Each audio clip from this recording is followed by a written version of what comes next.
Solo mining is the embodiment of the original dream, a defiant act of individual sovereignty where one person, one node, and one miner take a stand against centralized control.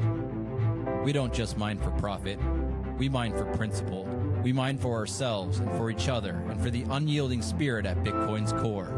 Join us as we dig in and hold the line. This is the Home Mining Podcast.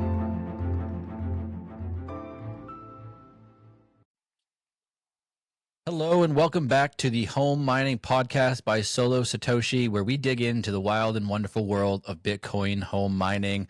I'm your host, TwoSats, and today we're turning up the heat, baby. Imagine a future where Bitcoin mining doesn't just secure the network or mine digital gold, but also warms your home, powers greenhouses, or even dries your laundry. Sound crazy? Well, it's not just possible, but it's happening. And joining me today is Tyler Stevens, thermal engineer, former rocket scientist, and the mastermind behind Bitcoin Mining Heat Reuse, a book that's sparking a revolution in how we think about energy and hash rate. So buckle up, folks, because this one's going to be a hot one. Tyler, thanks for taking the time to join me today. Welcome to the show. Glad to be here. Thanks for having me. That was quite the intro. I appreciate it. Hey, man, well deserving. You have quite the education behind you, and I'm so excited to educate the army of plebs out there that are starting to wade into the waters of heat reuse. It has been growing, hasn't it? I think it really is catching some more attention, which is exciting to see how you can bring hash rate back home in heating devices. People just tinkering on by themselves. And now we've really, what it seems like, started quite a movement where people are actually saying, hey, wait a second. This is like a viable way to do mining at home. Yeah, it really is. It's like such a testament to the open source movement and what BitX has done and what the people in the OSMU are doing, right? It's like you can tinker with things. You can find new use cases for something that previously was just sort of like one dimensional. Now it's taking on a life of its own, and heat reuse is the current hot topic. 100%. Awesome, man. Well, setting the stage a bit, as you know, like Bitcoin mining, it's often criticized, right, by outsiders as something that's wasteful and harmful to our environment even. But you and I know that that's not true.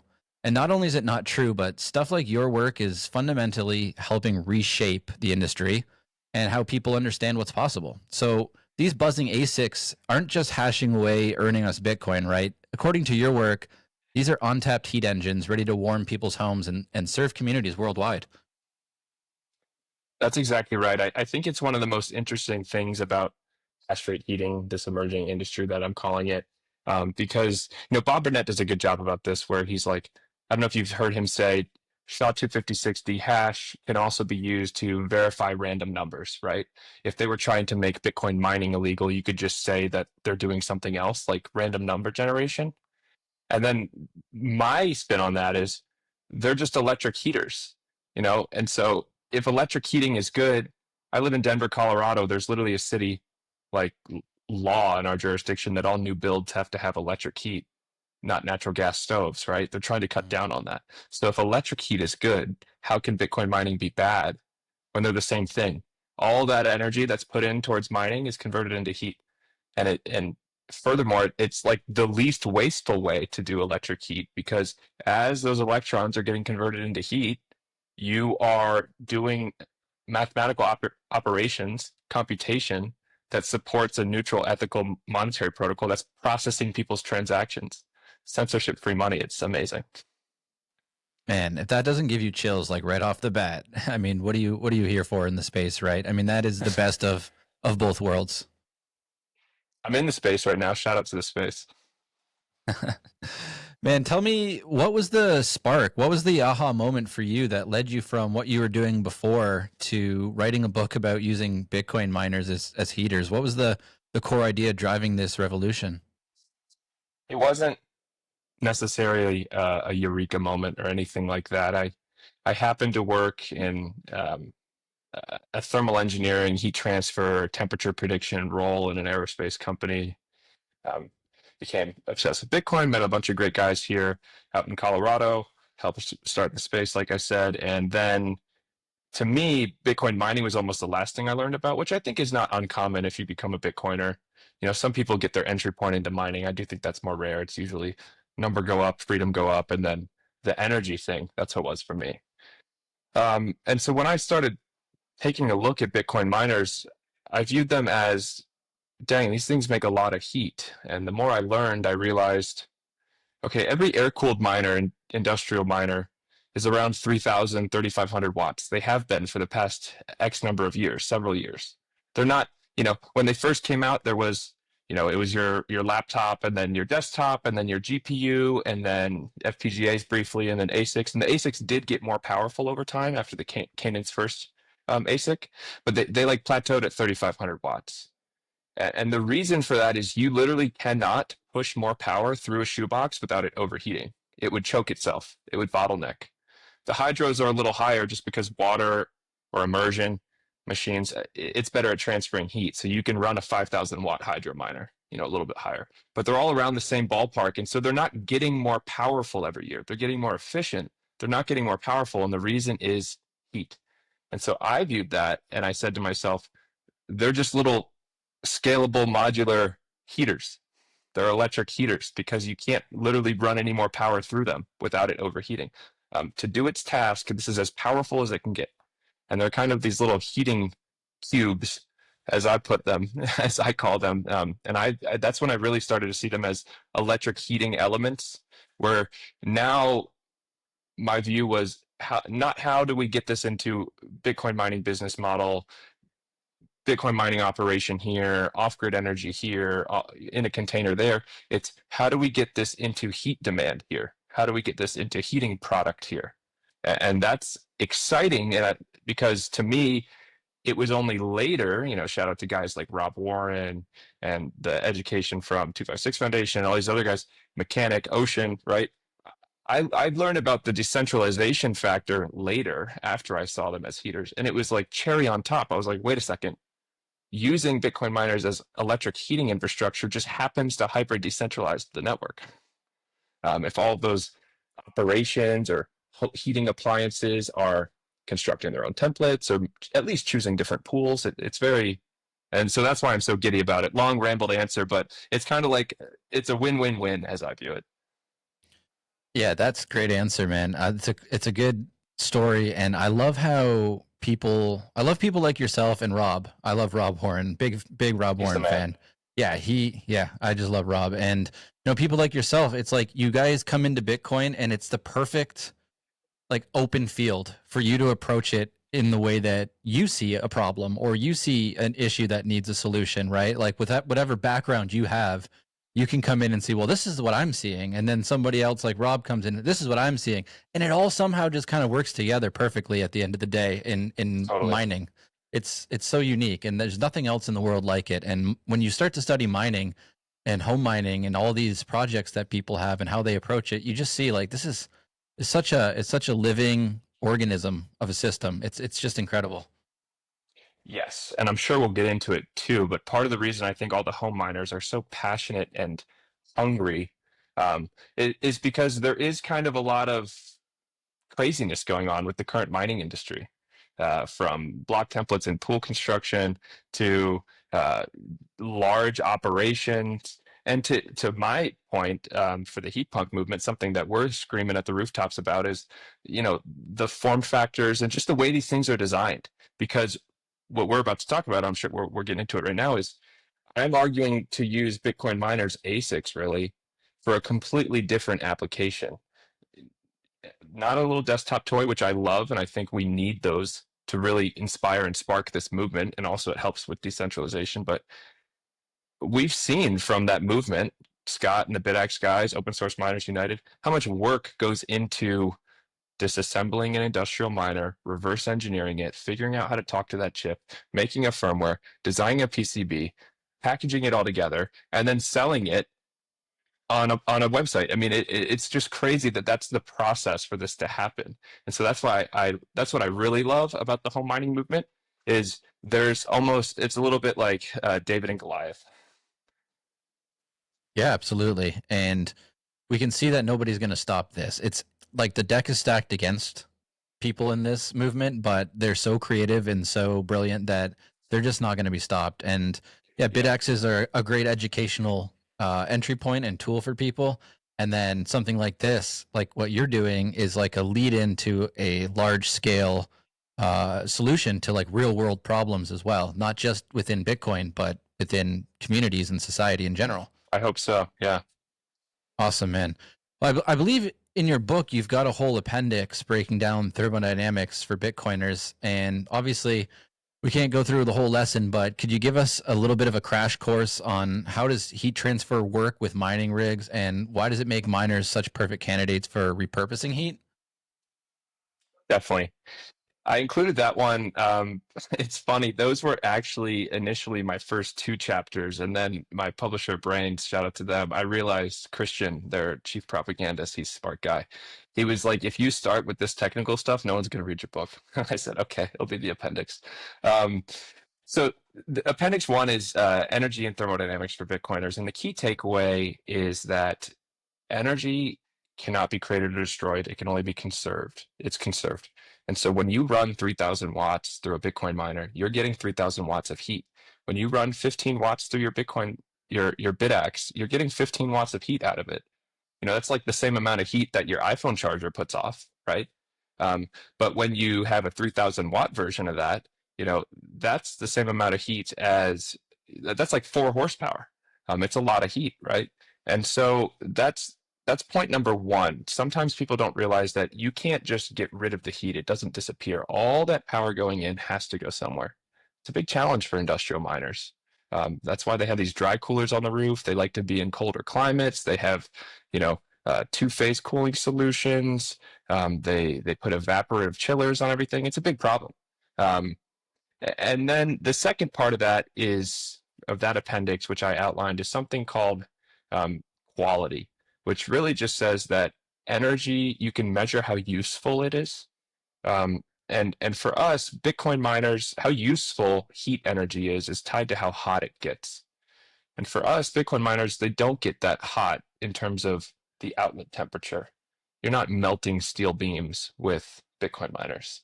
You're warming things up. It's getting nice and toasty, right? You could like maybe heat a sauna, but you're not going to boil steam, at least yet. And so that really is the two guiding principles that define what these things are good for. You can't get rid of the heat, so it's good to put them in places where you need heat. And then also they don't get that hot, so it's good to put them in places where you don't need heat that's that hot. And so what does that converge on? That converges on water heating, space heating, and things like this. That is a huge energy market. That's kind of the framing there. And then just quickly, the last part, uh, the heat transfer part, that is my appendix 2. It's really, there's 3 ways to transfer heat. There's conduction when things are touching. And so that's how your ASIC chip actually heats that heat sink, right? It's literally vibrating atoms at the atomic scale, and then they bump into one another like a crowded room, and that travels up to the heat sink. And then that heat is removed through the heatsink by convection, which is just a fluid. It's a transfer of heat through fluid, so air or liquid. And that's where you have air flowing through the heat sinks. You could have immersion oil flowing through the heat sinks when you submerge an air-cooled miner. Or you could have a hydro miner where they're actually directing water directly onto that chip, onto a cooling block. And understanding these principles and what the trade-offs are, pros and cons to each, is, I think, good framing for the book, because I hope the book will inspire people very much like the BitX movement, the Open Source Miners United movement, to start tinkering and coming up with these new systems. How can we integrate Hashrate into here, here, and here? And these are framing principles where you have this heat, you can't get rid of it, it's good for this, it's not good for that, and these are the 3 ways to move the heat around. Good. Now you know all that, go develop some stuff. That was my goal. Yeah, and I'm sure they're going to take that and run with it and come up with all sorts of killer applications. Okay, that's a good framing for all of that. So one thing you said in there that would be of interest to me would be like heating a sauna. You can do that with like an S19.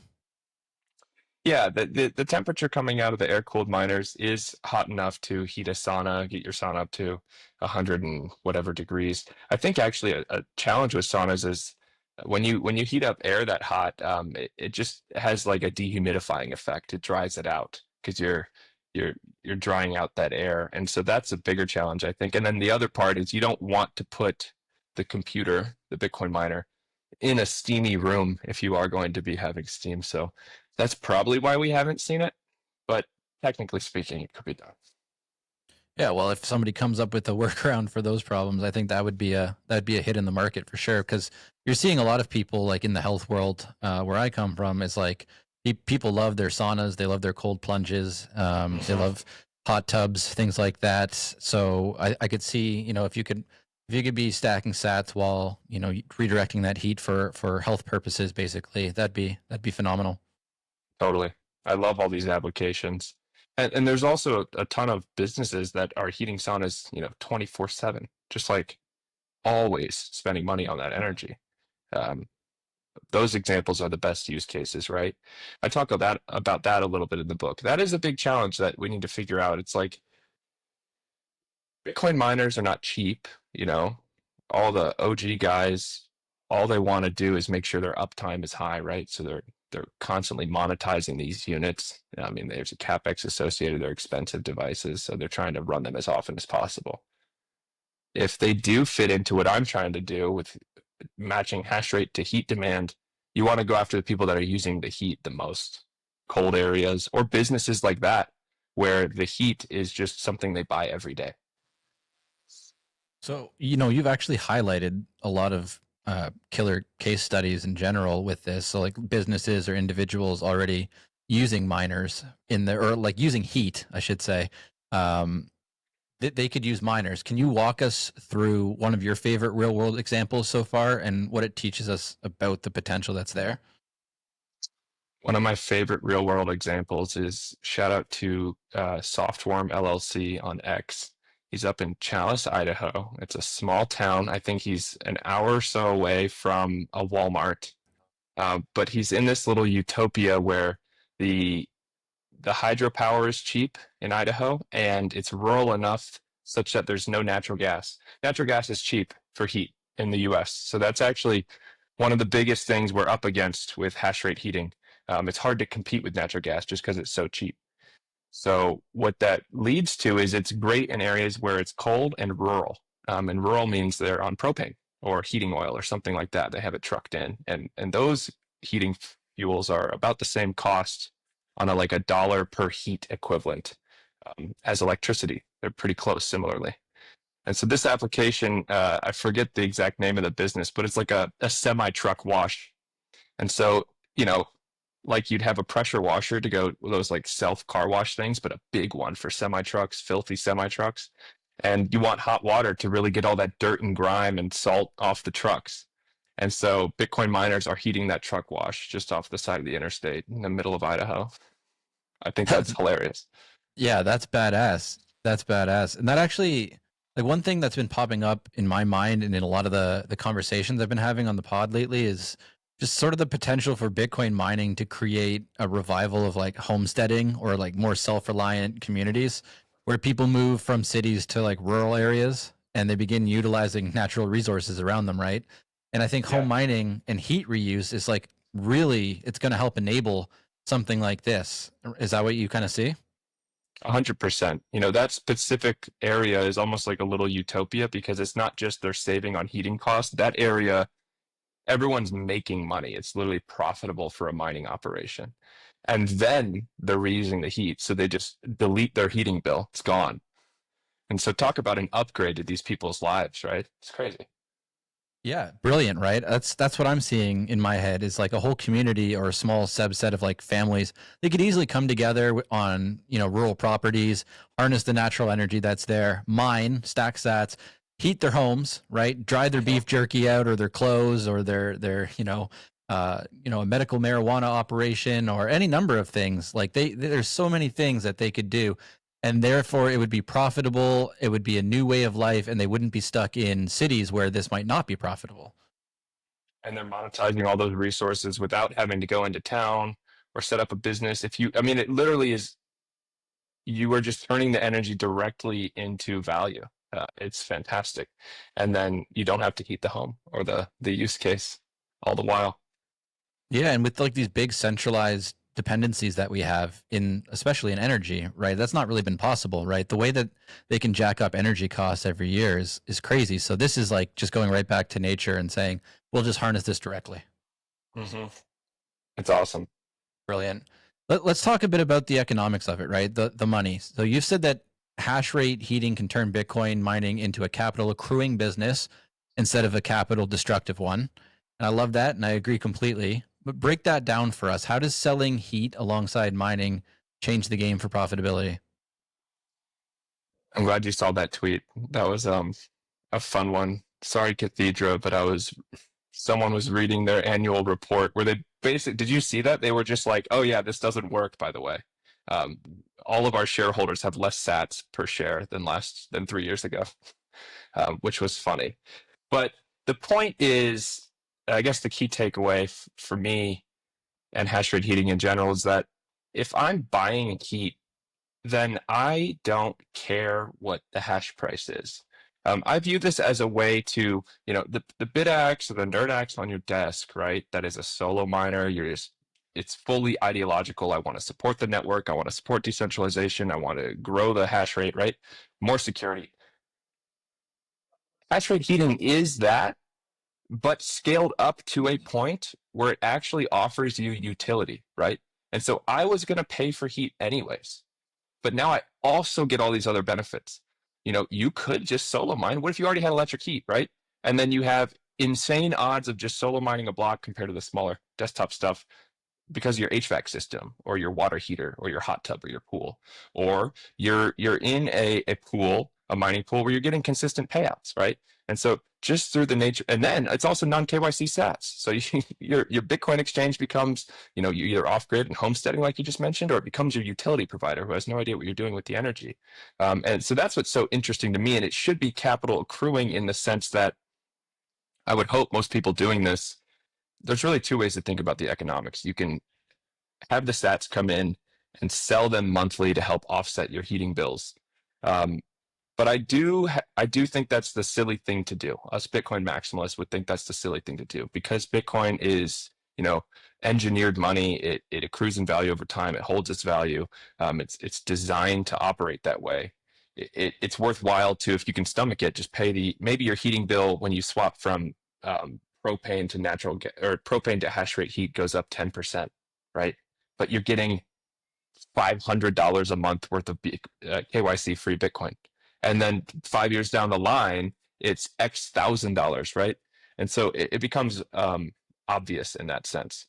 And the last thing I'd say is I had a tweet about this last week, and it's an idea I've been expanding upon, which is hash rate heating is broad, Bitcoin mining heat reuse, right? We talk about the district heating from sites like Marathon or SAS mining or Hash Labs, where it's literally just a normal mining operation, and then they sell the heat to the building next door, essentially, or a bunch of buildings. That's the district part. But what I'm really excited about, and I think that's awesome, but what gets me really fired up is bringing hash rate to the smaller heat generation sites, the water heaters, the space heaters, the furnaces, the hot tubs, the pools, the saunas, right? And because it's hyper decentralized in that way, and I think they're two separate things. One can be a Bitcoin mining operation that mines all the time or near all the time, and they sell the heat as often as they can. It's like extra profit. The other one is I'm only mining when I want heat, and it's a much smaller scale. And you don't really want an industrial Chinese miner that's closed source and a pain in the ass to talk to. So there's a lot more challenges in that way. So the economics are also different for those two. That was a long answer, but kind of covered all of it. No, long answers are more than welcome here because we're trying to educate everybody, right? And if we keep it short, there's just so much that goes unanswered. So, much love for diving deep with me on this because this is new territory, right? And you're the expert. So it's great to get your honest thoughts and like where you've come up with bottlenecks or you see potential problems as well as, what those solutions might be for those. Definitely. Yeah. And just to summarize quickly, like if it's all Bitcoin mining heat reuse, the larger stuff I'm calling someone texted me, they were at Mining Disrupt and someone saw my book and they asked, why is it not called Bitcoin mining heat recapture? Like, oh, we do heat recapture. That's what mega miners say. We do heat recapture because they have a mining operation and they capture some heat and they do something with it. The flip side of that, the home devices, the bring mining back home, which we're talking about right here today, that is only mining when you're electric heating. So I'm calling that electric heating Bitcoin recapture because you're going to be electric heating. I'm trying to capture as much Bitcoin when I'm doing my electric heating. It's the opposite of Bitcoin mining heat recapture. The both Bitcoin mining heat reuse, one's a mining operation that sells heat, one's a heating operation that earns Bitcoin. Beautifully, articulated. That's an important distinction for sure. Okay, Definitely, yeah. so if somebody was doing that on, in their home for one of these, self-sustaining purposes where you're just turning it on to mine, to heat a furnace or your house or whatever, how long is the uptime on something like that generally, like to get that heat to a point where it's usable? It's interesting. There's really two ways to control. I think there's two questions here. So the uptime is you want the miners to run more, and this bleeds into the last question about economics, so that they earn more, right? And that just means they pay themselves off quicker. You're running a race here because the difficulty is going up, and you're doing a smaller and smaller contribution, right? Obviously, the value of the sats go up too. So there's that, and that just boils down to I use heat a lot in my business, or it's cold where I live, so I use a lot of heat, right? But the second part of that question, the duty cycle for the machines, it's interesting. These are technically computers. They're just, they consume electricity and they perform one computation. They run the SHA-256D hash. Okay, so they're computers, which means you can control them with some more precision. They have control boards, quite literally. Unlike your furnace that just literally lights fuel on fire, right? And so how your furnace works right now, or your boiler is, it turns the gas on and it starts lighting that fire and that sends the heat throughout your home, right? But you can't control, oh, I want 50% fire. It's 100% fire. The fire is fire. So it's either on or it's off. And so the way you get how much heat you want is you just turn that furnace or boiler on and off. And it ends up being maybe it's 18 minutes out of the hour. And that gives you some percent duty cycle, 18 minutes out of 60 minutes. Bitcoin miners can run that way. It'd be like running them and then unplugging them and then running them and then unplugging them when you want the heat, don't want the heat. And that's kind of how many of the Bitcoin hash rate heating use cases have kind of solved this control problem right now. But I think the better way to do it is to just have a thermostat that can control the Bitcoin miner and say, oh, it's 75 in here. I want it to be 74. Run the miner 200 watts less. Don't turn it off for longer. Just turn it down a little bit. Take your foot off the gas. And then when it gets colder out at night, put your foot on the throttle a little more and start running a little harder. Get a little bit more hash rate. And so that's something that you can do with the aftermarket jailbreak firmwares like Brains OS and Lux OS. They even have some cool temperature management features like Deep Brains dynamic performance scaling and Luxor automatic thermal management, ATM, where they will reduce their own wattage or bump it back up based on how hot the chips are. But it's not what I'm describing. What I'm describing is the thermostat in my room or my pool or whatever tells the miner to do that.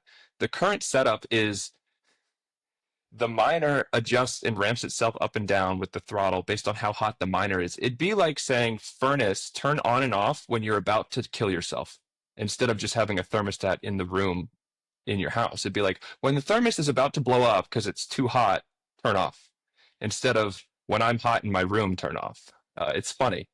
And so duty cycle control, it's a big problem to solve. And that's why I'm pumped about, these control solutions with different firmwares and control boards and the likes of Auradine even. I'd love to pick their brain because their claim to fame is, we don't really have tuning. Our chips can just dynamically adjust up and down, like the accelerator on a car, which to me that screams heating. It's like, oh, I just want to adjust the heat output, right? So hopefully that answered your question. Absolutely. And, now might be a good time to touch on some of the things that you mentioned before the show, which was what the 256 Foundation is giving out grants for, right? You want to touch on that a bit? Yeah, so I'm very ecstatic about the 256 Foundation.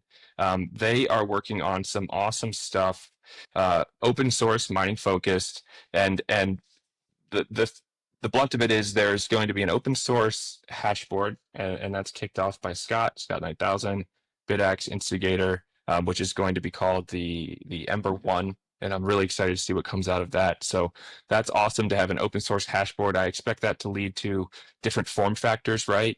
Maybe you could scale them up. You could have multiple ones controlled by one control board. Who knows, right?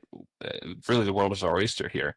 The other project that I'm really excited about is the Libra control board by Michael Schnitzel. He is the inventor of the hash tub, that Bitcoin heated hash tub. He's a fellow heat punk. We were honored to have him out here for the Heat Punk Summit. Um, and he brought that hash tub to Bitcoin Park and other conferences as well.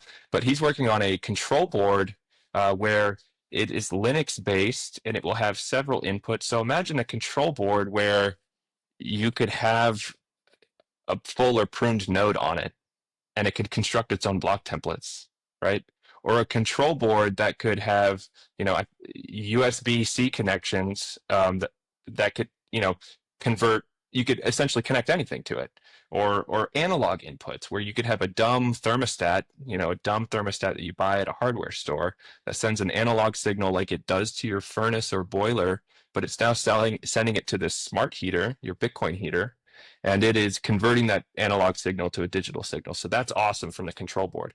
And then the last one, I need to look it up here because I always forget the name, is Ryan is working on the Mujina firmware, so an open source firmware.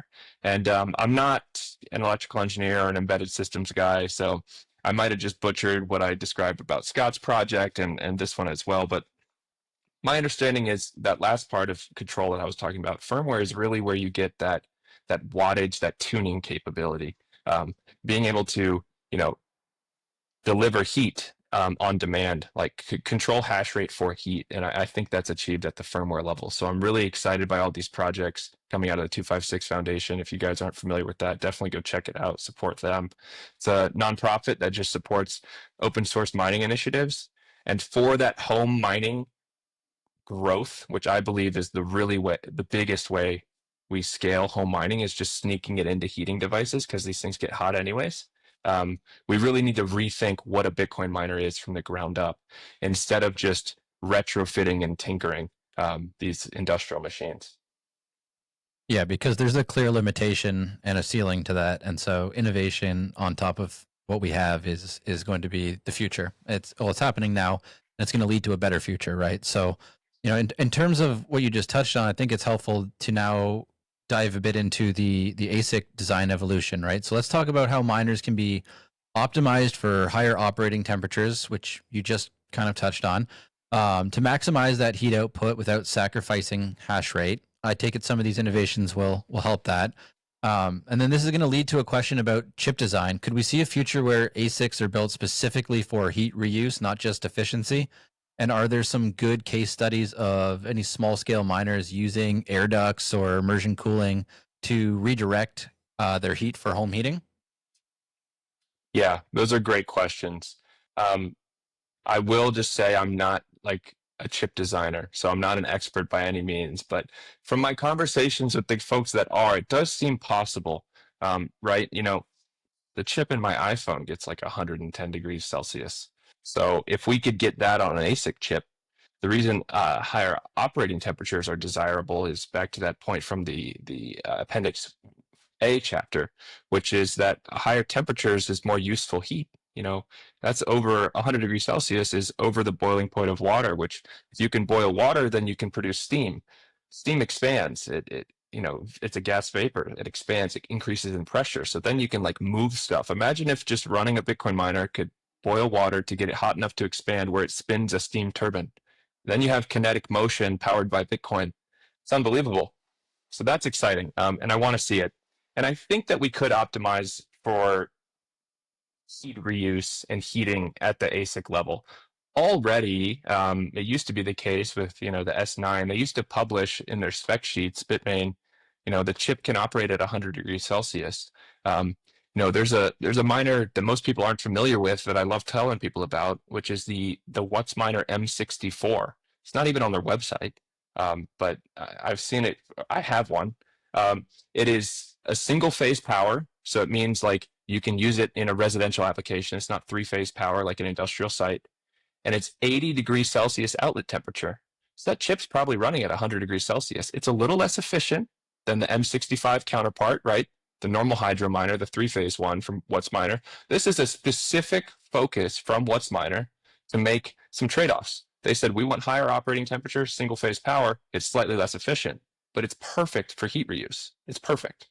And so that is like an example of, optimizing not just the ASIC chip, but the Bitcoin miner itself for heat reuse applications. And then the other thing is my understanding of silicon design. I understand it's a humongous heavy lift of a process. It costs hundreds of millions of dollars to go design a super efficient chip like this and get it made in such massive quantities from a fab like TSMC or Samsung. But when you do that, there are some chips that come off those dies that have slight imperfections. And usually what they do is they'll block off those parts of the silicon and say, okay, just kind of close off those muscles, so to speak. The chip doesn't know it has access to them anymore. And that's called binning. It's literally the difference of my MacBook Pro's M2 Pro chip and the M2 Max chip and the M2 Ultra. It's literally the same silicon die. It's just some came out more perfect than others. Let's sell the ones that didn't come out as perfect for cheaper, and block off the imperfections, right? It's called binning. And my argument for Hashrate heating is give us your binned chips. They're cheaper. You can run them hotter, most likely. And I don't care about hash price, like I said, because I'm not a slave to efficiency. I'm just paying for heat and I'm getting a reward for doing it. So these are some ways that I think that we can really change the business models and the optimization all the way down to the silicon level to the machine level for heat reuse. Yeah, I love that. And with explanations like that, it's really easy to see how this is so revolutionary. It's really going to change the game. I think for like energy systems geeks, this is like a big playground, right? And the physics and the engineering of all this, I mean, it can easily lead to like scaling into apartment complexes or community grids and changing the way that we do things in the world. What about every single one of those mini splits, air conditioner, heater under the window in a hotel room? There's like millions of them in thousands of hotels everywhere. It's crazy, all the applications, and that's what really blew my mind when I don't think I fully answered that question earlier. Is like, why did I write this book? I was interested in this stuff, and I was going down this heating rabbit hole, and I kept setting up calls with the guys building the awesome systems like Softwarm and Tuan, these guys building the immersion tanks like Nicholas at Constellation Heating, who's making the pool heater, all these guys, Schnitzel, Scott. I just kept taking notes, and that's where I just decided after I had all these notes, I was like, wait a second, this is a crazy situation the mining industry is in. I kind of have to map this out because I wish this book was available for me to get up to speed on. And so it is revolutionary in a sense. I hope it catches on. I hope I'm correct. My thesis is correct. I've, bet on it. But it was particularly in writing that book, the last point here is what blew my mind was when I learned, okay, remember we talked about how we know from the second law of thermodynamics the heat is only so useful. It's only so useful for heating your air and your water to keep you comfy. It's called comfort heat, and that's because it can't get that hot. Well, the comfort heating market is 250 times larger than the entire Bitcoin mining network, which is insane. I ran the numbers at the average efficiency. If 1% of the comfort heating market was converted to hash rate, it would add 2 zettahash to the network. It's very feasible where hash rate heating is the majority of Bitcoin mining, which is crazy to think about. And I love this story. I love how it's playing out because Bitcoin mining started at home with the cypherpunks, right? And then it became industrialized and it was out of reach. The Wall Street bros were doing it. The pubcos were doing it. The machines got to these form factors and power requirements where you can't even plug one in your garage, right? And hash rate heating, I hope, is the way we bring Bitcoin mining back home. It's the heat pump movement. And I'm so passionate about this that I can't take my eyes off of it. I mean, that was beautiful, brother. Like that is amazing. It's exactly what we need to bring Bitcoin mining back home. Is it starts with BitX and it starts with curiosity and education, and it ends in what you described earlier as basically home mining heat reuse. Scales that up. It brings it to the next level where the sats that you're earning is actually significant and takes care of something that you have in your life that you need, in terms of energy, in terms of heat, right? So that's solving multiple problems at once. So it's an easy thing to see catching on.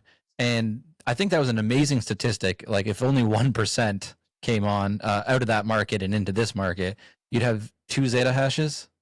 Added, so we'd bet almost 3.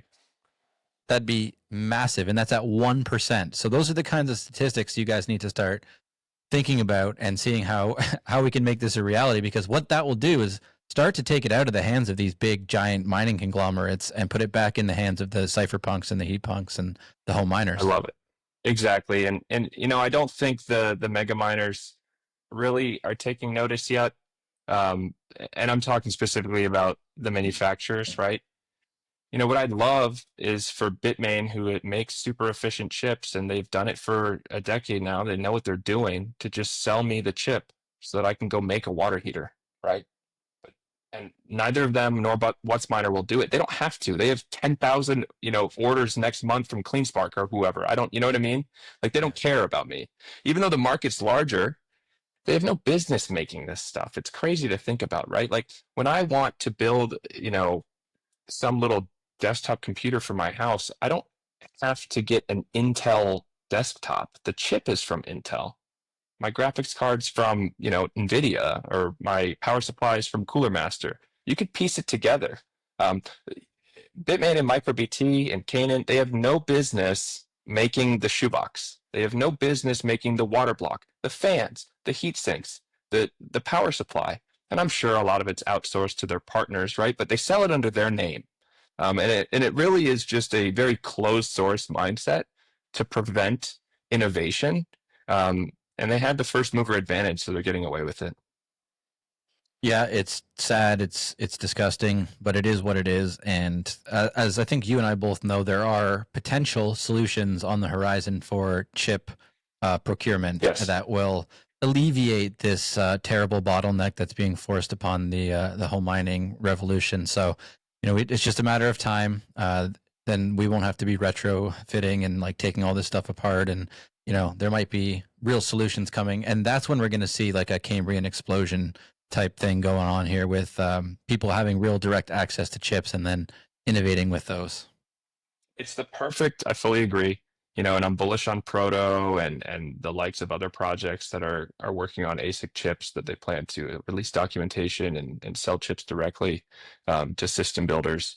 It's the perfect setup for an underdog to win too, right? If my thesis is correct that the heating market is way bigger, and obviously it's easier said than done. I mean, there's business models to solve, right? I can't just go get a plumber to install a water heater. Even if I had the perfect Bitcoin heater water heater, I don't think you can rely on orange pilling people as like a prerequisite to selling the product. So you got to get crafty. That's a whole different conversation. But I'm bullish, and I think the setup is perfect because to compete with the people that have the advantage on you, the Bitmains and the WhatsMiners and the Canaans that already have 15 joules of terahash, right? It's going to be hard to come swinging out of the gate when you don't have that weight at the silicon fab, right? Or the years of experience in ASIC manufacturing. And so it'd be perfect for them to sell to the heat punks that don't care about efficiency. I'm less sensitive to it. I don't want it to be 100 joules per terahash like an S9, but I don't need it to be 15 joules per terahash. And so it's actually the perfect setup for them to cater to this potentially larger market that doesn't need them to be the most efficient in the game. Yeah. And, not everybody's on board with this yet, as we're kind of talking about here, right? We don't have to go super deep into it, but what are the biggest technical or cultural hurdles that you've run into, at least like theoretically, when pitching heat reuse and Bitcoin mining? Like how are you going to tackle the skeptics? It's a great question. I honestly don't have a good answer for this because most of my attention has been focused on right now. There's enough Bitcoiners who want to do this. Yeah. And there's a handful of people that are making it happen. I mentioned a few of them that are installing in Canada and making some products. We had a bunch of them at Undermine, our Heat Punk Summit here in Denver, that showed off their systems. I'm installing this here, I'm installing this there. But I think most of their clientele are Bitcoiners. And so that it's almost like two different ways you have to solve this problem. The Bitcoiners can go into their IP address and figure out the mining firmware and set up a pool, right? You don't have to solve that problem for them. You just have to make it quiet, essentially, quiet enough that they'd want to put it in their house. Yeah. But for the normies or the pre-coiners, I like to call them, they don't have Bitcoin yet. You do need to solve all of that. Some I think would be more inclined to test out Bitcoin. Some I think you have to. Sometimes I dog on some Canadian companies for doing this. I love them; they're my friends. But some of them are going after this is green electric heat angle, and I don't necessarily love pitching that, but it works, right? In my municipality here, electric heat is pushed. There's people who put yard signs in their front yard saying this house was converted to electric heat, and it's like your bill just went up 3x, but you can virtue signal about it, whatever. And so that's an attempt, right? Or one idea that I love is the incentive structure is flipped. I talked about this a little bit with the business model of the book. Is maybe you don't have to sell someone on if it's electric or if it's Bitcoin or if it's not. You could just go into them and say, hey, we're going to put this pool heater in your house or this water heater or this boiler or this furnace. And by the way, we offer a management service. So, right, we can see remotely because it's a computer, the hash rate. They don't need to know what the term hash rate means, but they can see the performance of the miner, the company, your HVAC guy, your plumber. And so they know preemptively when it's starting to struggle, when there's an issue, when it's not healthy. And so instead of, oh, my furnace broke, I forgot to change the filters, now I got to call the guy, he comes, he charges me $600 and he gets paid, right? He's incentivized for it to break. When your shit breaks, he makes money. In this incentive structure, it's I need all of my clients' water heaters and furnaces working because I'm getting 2% of the hash rate passively. And so that's super exciting to me. I think there is going to be, an ideal solution there. Maybe they're different for different markets and different products. Maybe one business model works here, maybe one works there, but I'm excited to see how it plays out. I love that so much because one thing I actually talked to Kent Halliburton about from SAS Mining is just how important aligned incentives really are. And you just hit on it right there, right? It's like a whole new business model will likely have to exist for this to take root and go mainstream. But it's about having the correct aligned incentives, which is you want the uptime. You don't want the shit to break because you're going to make money when it breaks.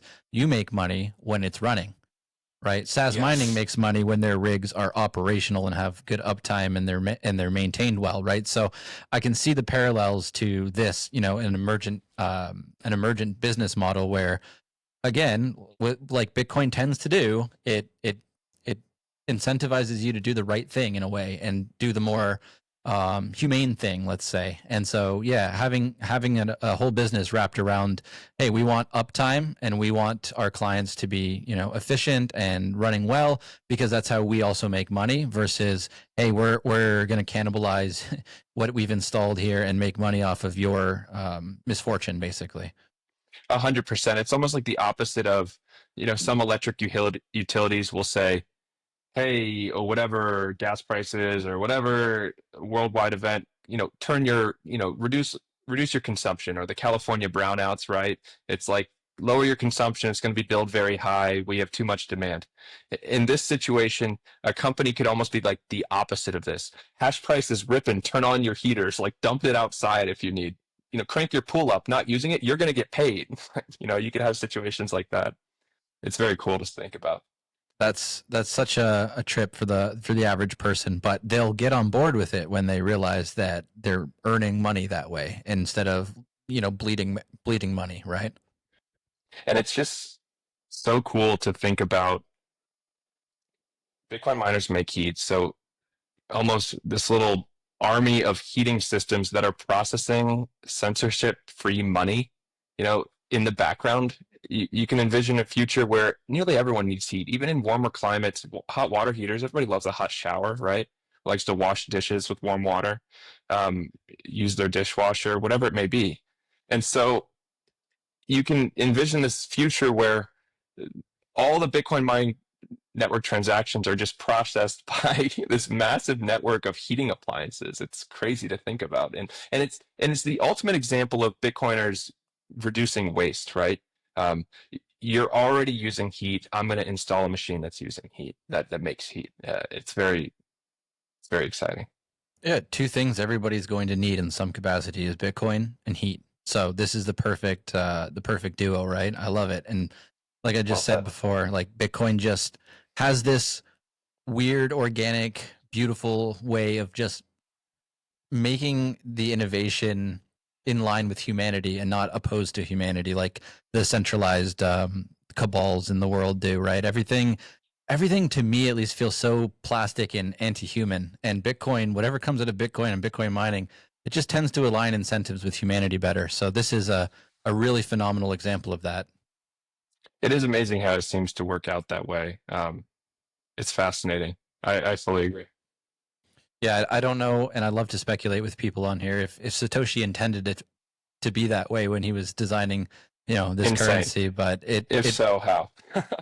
yeah, because then it goes from something that's like brilliant, just brilliant economically to just like absolutely mind-bogglingly perfect in a whole multitude of different arenas.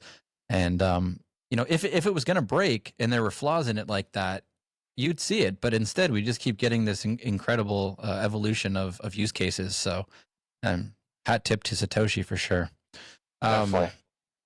I'm I'm wondering, like, you know, are we able to get to a plug and play solution anytime soon? Where regular people can just buy a miner, plug it in, heat their space, and earn sats on the side, or are they going to need to hire experts and companies like yourself to make an installation and make themselves operational? I think we're starting to see some plug and play products that are very good. Heatbit, I played around with one. We have one here at the space. They've like mastered the plug and play nature, I think, to a successful degree. You plug it in, you download an app, you connect it to Wi-Fi. That comes at the trade-off of some sovereignty. How did they achieve that plug and play? It came with a default mining pool input, right? So it's really a worker. And shout out to them. They have a firmware update. We're on the beta of it now where you can input your own mining pool, right? And so we Okay. instantly connected it to our datum gateway here at the space. So I think I have the first Heatbit mining on custom block templates. But it's awesome that it's like kind of this pro level feature, right? If you know what you're doing, go under the hood here and you can mess around with it. Maybe that's the way it has to work. Um, but also to your question, I think that plug and play setup is really only achievable with heating systems that people set up themselves, which is like space heaters. The average person doesn't install their own hot water heater. The average person doesn't install their pool heater or their furnace, right? And so that's where I'd say we don't necessarily need it to be plug and play, dumb, easy, like an iPhone app, right? You just have to get it to a point, and this is probably a whole business model for certification and education for tradesmen and blue collar labor, right? Hey, there are these new products at your disposal for you to use. They're good in this application, in these markets, when people have these energy pricings, like there's this arbitrage opportunity. And there's these extra steps to get it online. Brilliant. Yeah, that does make a lot of sense. Yeah, not everybody installs their own stuff. Most people don't, and so yeah, there's going to be a business in between there for most. But I like how there are some options that are more plug and play, and they're becoming more scalable. If you just have that set mining pool, that kind of sucks. But if you're It able does. to, yeah, if you're able to get in there and this stuff is open source and you're able to change the settings and mine to your own, datum, that's great.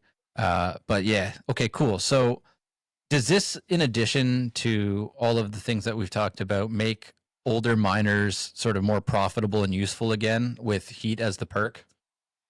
It definitely does. And I've been, saying that throughout this pod is we don't care about hash price. We're not, slaves to efficiency. Um, And so when I treat the heat as excuse me, the Bitcoin as a rebate that just appears, then I don't need the bleeding edge of competition and efficiency in my ASIC chips. What that does is it extends a useful life of the older machines. Yeah. But also, I sat here and complained about, well, it's hard to do all this stuff, X, Y, and Z, with retrofitted machines. And so it's very interesting. I don't know how it's going to play out. I'm still trying to think about this. There's probably some opportunity to offload the bleeding edge miners, the most efficient ones, when they're no longer efficient enough for the guys that just have mining operations, and heavily retrofit them. And you reduce e-waste in that way. I mean, it's good. Heavily retrofit them into hash rate heating appliances or devices, right? Or maybe they're good for that Bitcoin mining heat recapture industry that I talked about, where it's more of a traditional mine, but they're selling heat, so they don't need as much efficiency. But on the flip side, I'm curious to see when we have chips available at wholesale from Proto and whoever else comes out of this, how will that compare in cost to doing the heavy retrofitting? Because the beauty of the heavy retrofitting is you get these machines after they've depreciated. And so they're dirt cheap, right? And at the end of the day, an electric water heater at Home Depot is $500, and it's like 10 kilowatt. You can't get a 10 kilowatt Bitcoin miner for $500. Um, and so I'm curious how that will balance, right? Um, but also with the retrofitting, you have to do all that extra labor. It's very intensive. It's hard to scale, right? And so there's these two methods. I imagine they'll both be used, and we'll see a winner over time. What would a comparable, like, because you have the benefit of earning Sats with the Bitcoin machine versus the $500 heater from Home Depot. So what would the cost be to get something comparable in terms of a mining device? I'm not sure. I mean, I think this is actually a good topic and a good question, because a lot of the guys that say, oh, the ROI is really good, it's really not that hard, it paid itself off in one heating season. True, but you are a tinkerer nerd who put a guinea pig product in their house. Yeah. These are guys that are doers. Bitcoin is so new that we don't have non-doers. Like, the guys into Bitcoin mining, they're just going to figure it out, right? Maybe some, but we're going to get to a point where you can't just rely on that. And people aren't going to build their own systems and save the money. They're going to want a professional to install it. That adds cost. They're going to want a company that has polished the user experience. That adds cost, right? Makes it plug and play, makes it work with all their thermostats they already have. And so all that adds costs. That I really don't have a good answer for you on how that compares, but it really comes down to what you value, right? I think over any time frame, if you extrapolate to a long enough time frame, you're correct. Like, buy the Bitcoin water heater because it's going to earn sats that accrue in value over time. One other way to think about this is maybe it's tough to make the economics work out if you know what you're doing. Why didn't I just buy Bitcoin? If you're upgrading a heating system that works perfectly fine, but when it's perfect to do this is a new build, or like my friend who shares this office with me, his furnace just broke. It's $10,000 to replace it. Why would he buy a $10,000 furnace when he could get X number of S19s for $10,000? Probably 20 of them, more than he needs. And so that's the perfect situation where you were going to spend the money anyways. Yeah, and I was actually trying to explain this to my mom of all people yesterday, and my grandfather recently passed, and they moved my grandma in with her, and the house is just sitting there empty, and they're paying. I don't know why it's a new furnace, and she said they're paying like $400, $450 a month to heat the empty house, and I was like, well, what about Bitcoin mining heat reuse? And she's like, what is that? And it's this completely foreign concept, but it just struck me in that moment as like the perfect option, right? It's like you could be earning sats while this thing sits empty and you figure out what you're going to do with it, instead of this thing burning a hole in your pocket and you're not getting anything out of it because nobody's living there. So that kind of struck me as like a perfect use case right there. Yeah, sorry to hear that about your grandfather, but again, that is a great use case. There are these applications where it's totally a sunk cost. I mean, I guess the worst place to do it would be someone who just bought a heater already. Then they've got the capex of that machine and a new one. But overall, The other thing we didn't talk about is, well, what if you just value supporting the network or non KYC sats? There are reasons. Um, I talk about this thing called the heat audit in the book, which is where how I assess if you can save money on your heat. And the short of it is natural gas, you can't in the US, propane and heating oil, you can. So those are the people really primed to be set up for success here. Okay. Well, I did a heat audit for my friend here in town. He's on natural gas in the city. We have a natural gas pipeline drilled in Denver. And I was like, hey, this isn't, I just know from the back of my hand, like, this is not going to save you money if you think about it in that way. Well, we ran the numbers. He's got a pool he heats, he's got a hot tub, all this stuff. We ran the numbers. His bill would go up $50 a month in the coldest month when he's using the most heat, so January. And in that month, he would stack like $500 worth of non KYC sats. And he's like, wait a second. You're telling me for $50 extra, I can get $500 of non KYC sats instead of paying my heating bill? And he said to me, I'd gladly do that. And so that's a whole other thing we didn't consider is you can reframe it. It doesn't have to always be cheaper, right? There are other ways to think about the benefits. Dude, that's a phenomenal example, and I think especially for Bitcoiners that, and you keep harping on it, and for me it's a massive one. Non KYC Sats, you're getting non KYC Sats, and one of the only ways that you can do that is through something like this, right? If you're not going out peer to peer, currency exchanging on the street and running the risk of a $5 wrench attack, like if you don't want to do that, this is one of the only ways that you could do that feasibly, sustainably, and consistently. And I think that can't be understated. That is absolutely massive. Mm-hmm. And it's in the autonomy of your own home, right? It's not at a hosting facility because you can't run an S21 XP Hydro in your house. Like you just don't Right. have the requirements, the power infrastructure to do it. That's the coolest part to me. Brilliant, man. Let's zoom out here 10 years down the line, let's say 2035, and heat reuse has really taken off. What does the Bitcoin mining landscape look like, and how has it changed the way we think about energy and decentralization with some of these innovations that you're working on? That's a good question. I think what we'll start to see is like that stat I outlined is just a small sliver of the heating market is going to have an enormous impact on total hash rate. Just thinking about that pie chart on mempool.space, right?